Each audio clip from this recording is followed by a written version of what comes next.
ప్రభువును ప్రియరక్షకుడైన యేసుక్రీస్తు వారి నామమున మీ అందరికీ శుభాలు. ఉదయకాలంలో ఈనాటి మన ఆత్మీయ అనుదిన ఆహారముగా నిర్గమాకాండం 23వ అధ్యాయము 25వ వచనాన్ని చదువుకుందాం.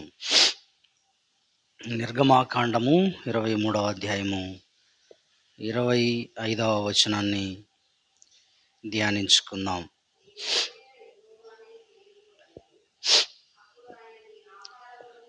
అప్పుడు ఆయన నీ ఆహారమును నీ పానమును దీవించును, నేను నీ మధ్య నుండి రోగము తొలగించదను. చదవబడ్డటువంటి లేఖన భాగంలో నుంచి దేవుడు ఆయన అంటున్నాడు, నీ ఆహారమును నీ పానమును దీవించును. మానవాళికి సమస్త జీవులకు ఆహారం ఇచ్చి పోషించే మంచి పోషకుడు పరలోకపు తండ్రి అయిన మన దేవుడు. 136వ కీర్తనలో సకల జీవులకు ఆహారం ఇచ్చేవాడు ఆయనే అంటాడు. 136వ కీర్తన 25వ వచనంలో ఆయన సకల జీవులకు ఆహారం ఇచ్చేటువంటి ఆహారం ఇచ్చేవాడు అని అక్కడ రాసి ఉంది. కాబట్టి సమస్త జీవులకు ఆహారం ఇచ్చేవాడు, సమస్త మనుషులను సమస్త పశువులను పోషించేటువంటి ప్రేమగల దేవుడు ఆయన, సమస్త మానవాళికి పోషకుడు. దేవుడు ఇశ్రాయేలు ప్రజలను 40 సంవత్సరాల అరణ్యంలో నడిపించినప్పుడు వారికి అనుగ్రహించిన ఆహారం మన్నాతో పోషించాడు వారిని. 40 సంవత్సరాలు వాళ్ళు పంటలు పండించలే. వ్యవసాయం అనేది ఏంటో 40 ఏళ్ళు తెలియదు వారికి.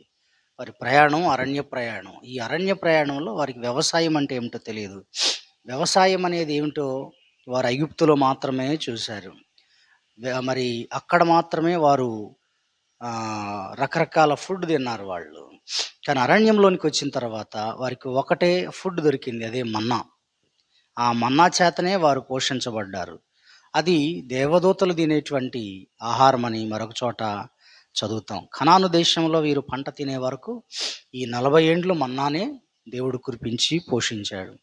ఉదయకాలం మంచు కణాల్లాగా అది పడేది. చుట్టూ వారి పాళెం ఉన్న ఆ పాళెం చుట్టూ ఆ మంచు పడేది. ఆ మంచు మరి చూస్తే కొత్తిమీర గింజల వలె కనబడేదట. అవి తీసుకుని వారు అదంతా కూర్చుకుని విసురుకుని వారు రొట్టెలు వేసుకున్నారు, వారు తిన్నారు, బలపరచబడ్డారు, పోషించబడ్డారు. కాబట్టి ఇశ్రాయేలు వారిని పోషించిన దేవుడు నేడు ఆయన మనల్ని లోకమంతటిని పోషించే పోషకుడు. ఎందుకంటే ఆహారం లేకపోతే మనిషి బ్రతకలేడు, నీరు లేకపోతే బ్రతకలేడు. మానవ దేహానికి 2 అవసరం కదండి. మానవ దేహానికి ప్రాణానికి ఇవి తప్పని సరి. అయితే ఇవన్నీ మన జీవితాల్లో దొరుకుతాయి. ఆహారం ఉంటుంది, మరి అలాగే నీళ్లు ఉంటాయి. కానీ దేవుడు అన్నాడు ఇక్కడ మన ఆహారము పానీయము ఆయన దీవించాలి. ఇది వాగ్దానం, ఆయన దీవిస్తానని వాగ్దానం. ఇది పరలోకపు తండ్రి ప్రత్యేకించి ఆహారాన్ని దీవిస్తానన్నాడు, పానీయమును దీవిస్తానంటున్నాడు. ఎందుకంటే ఆయన దీవిస్తే దీవించబడ్డటువంటి ఆహారము మనం తినడం ద్వారా అనారోగ్యాలు ఉండవు, చక్కటి ఆరోగ్యంతో మనం ఉండగలుగుతాం. అందుకే యేసయ్య కూడా పరలోక ప్రార్థనలో మా అనుదినాహారం మాకు దయచేయండి అని ప్రార్థించమని పరలోక ప్రార్థనలో ఆయన చెప్తాడు. అనేక సార్లు మరి మనం ఆహారం తినేటప్పుడు ప్రార్థించకుండానే తిని ఉండొచ్చు మన జీవితాల్లో. కీర్తన 14:4 అంటాడు, మరి ప్రార్థన చేయక ఆహారము మృంగువారు అని రాసి ఉంటుంది, ఆహారము మృంగునట్లు అని రాసి ఉంటుంది. కనుక మనం ప్రార్థించటం అనేది ఒక అలవాటుగా నిత్యము మనం భోజనం చేసేటప్పుడు మనం ప్రార్థించాలి. మన పిల్లలు ప్రార్థించుకునే అలవాటు నేర్పించాలి. లేదా వంట చేస్తున్నప్పుడు తల్లి ముందుగానే ఆ వంట పాత్రల దగ్గర పొయ్యి మీద అది కుకింగ్ చేసినటువంటి ఆ పాత్రలను తీసుకుని వాటి కొరకు ప్రార్థించటం ఒక మంచి అలవాటు. అది అలా చేయవలసిన అవసరం కూడా ఉంది. ఎందుకంటే మరి చెప్తున్నాడు ప్రభువే, ఈ రకమైన ప్రార్థన పరలోక ప్రార్థనలో మా అనుదినాహారము నేడు మాకు దయచేయమని ప్రార్థించటం ఒక అలవాటు కూడా పిల్లలకి మనము చెప్పాల్సిన అవసరం ఉంది.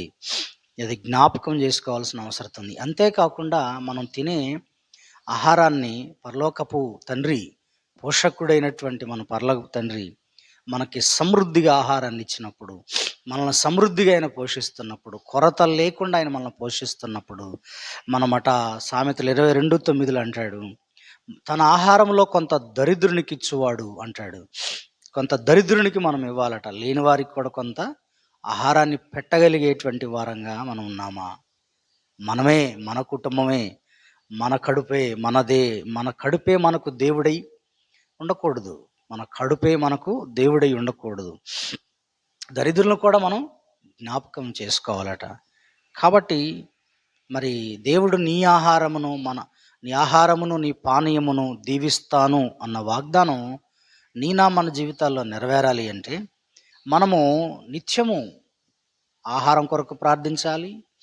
అంతేకాకుండా దరిద్రులను కూడా మన ఆహారంలో కొంత మనం ఇచ్చే వారంగా ఉండాలి. ప్రభువైన యేసుక్రీస్తు వారు ఈ లోకంలో ఉన్నప్పుడు 5 రొట్టెలు 2 చేపలను ఆశీర్వదించి ఆయన అనేకులకు పంచిపెట్టాడు. ఆయన తన కోసం వాటిని చేయలేదు. ఆ 5 రొట్టెలు 2 చిన్న చేపల్ని తన కోసం, తన శిష్యుల కోసం చేయలేదు. ఆయన తన శిష్యుల కోసం కాదు, తన కోసం కాదు, అక్కడున్నటువంటి తన యొద్దకు వచ్చినటువంటి ప్రజానీకానికి, అప్పటికే 3 రోజులు అవుతుంది, వారు ఎక్కడైనా దారిలో సొమ్మసిల్లిపోతారేమోనని ప్రభువు వారికి ఆహారమును పెట్టమని ఆయనే చెప్పాడు. ఆహారమును పెట్టమని ఆయనే చెప్పాడు. కాబట్టి వెతికితే అక్కడున్న ఆ మీటింగ్కి వచ్చినటువంటి పిల్లల్లో వెతికితే అక్కడున్న వాళ్ళు ఒక చిన్నవాడి దగ్గర 5 రొట్టెలు ఉన్నాయి, 2 చేపలు ఉన్నాయి. వాటిని ప్రభు చెంతకు తీసుకొచ్చినప్పుడు ప్రభు వాటిని ఆశీర్వదించాడు, ఆయన దీవించాడు. ఆయన ఈ రోజున మనము తింటున్న ఆహారం అది ఆశీర్వదింపబడాలి. మనం త్రాగుతున్న నీళ్లు ఆశీర్వదింపబడాలి. ఎందుకంటే ఆయన అలా మార్చగలడు. నీళ్లను ద్రాక్షారసంగా ఆయన మార్చాడు. నీళ్లను ద్రాక్షారసంగా మార్చాడు కదా కానా వివాహపు విందులో. ఎంత ఆశ్చర్యమో చూడండి. కాబట్టి ఆయనకు అసాధ్యమైంది ఏది లేదు. ఆయన మన ఆహారాన్ని దీవిస్తాడు, మన పానమును దీవిస్తాడు. అప్పుడు దీవించినప్పుడు మనం ఆరోగ్యవంతులుగా ఉంటాం, మనం మరి క్షేమంగా ఉండగలుగుతాం. ఇది మనం ఎల్లప్పుడూ జ్ఞాపకం చేసుకోవాలి. ఆయన నీ ఆహారమును నీ పానమును దీవించును. ఈ లోకంలో దేవుడు మనకి మరి ఆహారం ఇచ్చి, అన్నపానములు ఇచ్చి ఆయన మనల్ని పోషిస్తున్నాడు. మరి అది ఎంతో క్షేమకరమైన దీవెన అంటాడు. ప్రసంగి 2వ అధ్యాయం 24లో దేవుడు చక్కటి మాట అక్కడ మనం చదువుతాం. ఒకసారి మీరు చూసినట్లయితే 2వ అధ్యాయము 24వ వచనం, అన్నపానములు పుచ్చుకొనుట కంటెను తన కష్టార్జితం అంతటి చేత సుఖపడుట కంటెను నరునికి మేలుకరమైనది ఏదియూ లేదు. దేవుని వలన కలుగునని దేవుని వలన కలుగునని నేను తెలుసుకుంటుని. ఆయన సెలవు లేక భోజనం చేసి సంతోషించుట ఎవరికి సాధ్యము? అన్నపానములు పుచ్చుకొనుట కంటే, కష్టార్జితం అంతటిలో సుఖపడుట కంటే నరునికి మేలుకరమైన ఇంకోటి లేదట. కాబట్టి దేవుడు మన జీవితంలో అన్నపానములు ఇచ్చి మనల్ని ఆశీర్వదించే ఆశీర్వాదం లేదా మేలు గొప్పది. ఈ రోజున చాలామందికి మరి ఇంటి నిండా బస్తాలు ఉన్నాయి, బియ్యం బస్తాలు ఉన్నాయి, చాలా ఆహార పదార్థాలు చాలా క్వాలిటీ ఫుడ్ తినేవాళ్ళు కూడా ఉన్నారు, చాలా ఖర్చు పెట్టి తినేవాళ్ళు కూడా ఉన్నారు. కానీ అనుభవించే శక్తి లేదు. అవన్నీ ఉన్నాయి వాళ్లకు, కానీ అనుభవించే శక్తి లేదు. అక్కడ అదే, ఆయన సెలవు లేక భోజనం చేసి సంతోషించుట ఎవరికి సాధ్యం? పై వచనంలో అన్నపానములు పుచ్చుకుంటు కంటే ఇంకా మేలుకరమైనది ఏదీ లేదన్నాడు. కానీ ఇక్కడ క్రిందికి వచ్చేసరికి ఈ రోజున మనం చూస్తున్న దానికైతే భోజనం చేస్తున్నారు కానీ తృప్తి చెందనటువంటి వాళ్ళుగా ఉన్నారు, అనారోగ్యాలు పాలవుతున్నారు, ఆరోగ్యవంతమైనటువంటి పరిస్థితి లేదు. ఎన్నో ఫంక్షన్లు, ఎన్నో భోజనశాలలు, ఎంత మరి మనుషులు ఎలాగున్నారంటే, ఇంకా చెప్పాలంటే ఏ భోజనం అయితే, ఏ తిండి అయితే ఉందో దాన్నే సాతాను కూడా వాడుకొని ఉరిగా మార్చేశాడు అంటాడు. అనారోగ్యాల పాలు చేస్తున్నటువంటి పరిస్థితి మనం చూస్తున్నాం. రోమా 11:9లో వారి భోజనం వారికి ఉరిగా ఉంటుంది అని రాశాడు. అందుకే మన భోజనం ఉరిగా మారకుండా దీవెనకరంగా ఉన్నట్లుగా, ఉరిగా మారకుండా మేలుకరంగా మారినట్లుగా, ఇతరులకు ఇచ్చి దీవెన పొందేటట్లుగా మన ఆహారాన్ని దేవుడు దీవించినట్లుగా మనం ప్రార్థన చేద్దాం. మనము మన ఆహారం దీవించబడాలి, పానం దీవించబడాలి. ఇలా జరగాలంటే కూడా మన సంపాదన కూడా న్యాయంగా ఉండాలి. మన సంపాదన కూడా న్యాయంగా ఉండాలి. మనము ఆయనిచ్చు ఆశీర్వాదంతో ఉంటూ ప్రేమపూర్వకంగా, సంతోషంగా, కుటుంబ సమేతంగా అందరూ కూడా చక్కగా, హ్యాపీగా అందరూ కలిసి భోజనం చేస్తూ కుటుంబ సమేతంగా ప్రార్థనాపూర్వకంగా కుటుంబ ప్రార్థన ఏర్పాటు చేసుకుని అలా భోజనం చేసే కుటుంబాలు చాలా తక్కువ ఉన్నాయి. కానీ అలా చేయగలిగితే ఆహారం దీవిస్తాడు దేవుడు, పానమును దీవిస్తాడు. ఈరోజు ఉదయకాల సమయంలో దేవుడు నాతో మాట్లాడేది ఏంటంటే, ఆయన నీ ఆహారమును నీ పానమును దీవించును. సకల జీవుల పోషకుడైన పరలోక తండ్రి మనకు ఆహారం ఇస్తున్నప్పుడు ఆ ఆహారాన్ని మరి దేవుని సన్నిధిలో పెట్టి ప్రార్థించి భోజనం చేసే అలవాటు ఎల్లప్పుడూ మనకు ఉండాల్సిన అవసరం ఎంతైనా ఉంది. ఆయన ఇచ్చే ఆ ఆహారాన్ని మన ఒక్కళ్ళమే మన కడుపుకే కాకుండా ఇతరులను కూడా జ్ఞాపకం చేసుకోవాలి. కనుక మరి అట్టి కృప దేవుడు నీకు నాకు మనందరికి దయచేయును గాక. ఆమేన్. ప్రార్థన చేసుకుందాం. ప్రేమగల తండ్రి, జీవం గల దేవ, సకల ఆశీర్వాదములకు కారణభూతుడైన తండ్రి, నిత్యము కెరూబులు, శరాపులు, 4 జీవులు, 24 పెద్దలతో పరలోకంలో ఆరాధించబడుతున్న మా తండ్రి, మీ పాదాలు కృతజ్ఞతాస్తుతులు చెల్లించుకుంటున్నామయ్యా. నీవు నాయన సకల జీవులకు పోషకుడవు. నీ గుప్పిలు విప్పి ప్రతి జీవి కోరికను తృప్తిపరిచే దేవుడవు. ఆనాడు ఇశ్రాయేలు ప్రజలను 40 సంవత్సరాలు అరణ్యంలో పోషించిన ప్రేమగల దేవుడవు. సకల జీవులను పోషించావు. ఆనాడు ఇశ్రాయేలు 40 ఏండ్లు పోషించావు. అది దేవదూతలు తినే ఆహారం అని నీ వాక్యంలో రాసింది. నాయన 40 సంవత్సరాలు వారికి పంట ఏమిటో తెలియదు.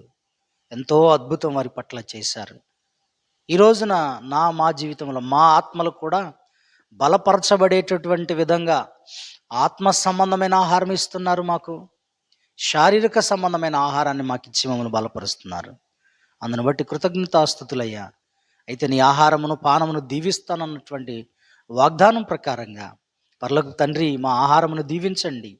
నాయన మేము తింటున్న ఆహార పదార్థాలు ఈ రోజున అంతా కలుషితమే.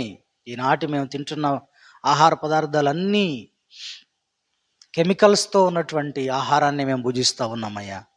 ఇలాంటి ఆహార పదార్థాలతో మేము చాలా అనారోగ్యాలు పాలవుతూ ఉన్నాం. అయితే మా ఆహారమును దీవించండి, మా పానమును దీవించండి. కలుషితమైనటువంటి భూ వాతావరణంలో మేము బ్రతుకుతున్నాం. కనికరించి సహాయం చేయమని ప్రార్థిస్తూ ఉన్నాము తండ్రి. నా దేవా మీకు వందనాలు. అంతేకాకుండా నాయన నిరంతరం మీరు ఇచ్చే ఆహారంలో దరిద్రులను కూడా మేము జ్ఞాపకం చేసుకుని ఆ హృదయాలు మాకు ఇవ్వండి. అంతేకాకుండా మాకు ఇదిగో నాయన అన్నపానములు పుచ్చుకునే మేలును మాకు దయచేశారు. నీ సెలవు లేకుండా మేము భోజనం చేయలేం కాబట్టి నీవు సెలవిచ్చి మమ్మలను బలపరుస్తూ దినదినం పోషిస్తున్న ప్రేమగల దేవుడు. అటు ఆత్మీయంగాను శారీరకంగాను మమ్మల్ని పోషించిన దేవుడు. కృతజ్ఞతాస్తుతులు చెల్లించుకుంటూ ఈ దినమంతా మీరు మాతో కూడా ఉండండి ప్రభువా. మా ముందుండి నడిచి మమ్మల్ని బలపరిచి ప్రియ బిడ్డలు నాయన చేయుచున్న ఉద్యోగాల్లో, పనులలో, వ్యాపారములలో, నాయనా పిల్లల స్కూళ్ళ విషయంలోను, ఎగ్జామ్స్ విషయంలోను వారందరికీ తోడై ఉండి సహాయం చేసి మహిమ పొందమని ఈ ప్రార్థన యేసుక్రీస్తు వారి నామములో సమర్పిస్తున్నాను తండ్రి. ఆమేన్, ఆమేన్.